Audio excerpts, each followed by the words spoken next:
বইতে থাকবি না কেউ সারাই দে আরে দাদা কাটুনি খন্ড খন্ড কর তো বাড়ি দে একটা ই করেন দেবো না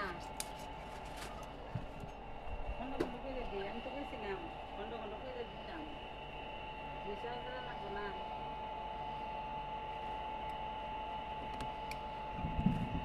চাপা দিতে কুপাই দেই বলো তাড়াতাড়ি হয়ে যেতে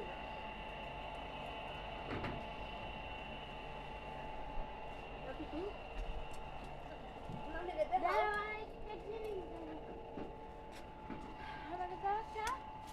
বহি ওটাই দাও ওটা দাও তোমারটা দাও তোমার নাক কাটছে চাপি আমি খালি পিস লাগে তো সিগে পিছলাই মুরগি পিছলা তাহলে পিছলা দাও না মুরগি তো পিছলে আই দাও একটা কিছু বড় এনে দাও এটাতে হার কাটার তো মোড়া দেবো না মামু আমার আত্ম হয়ে গেছে পিস লাগে এইটুকু না কাটে এইটুকু কাটো নরম মাংস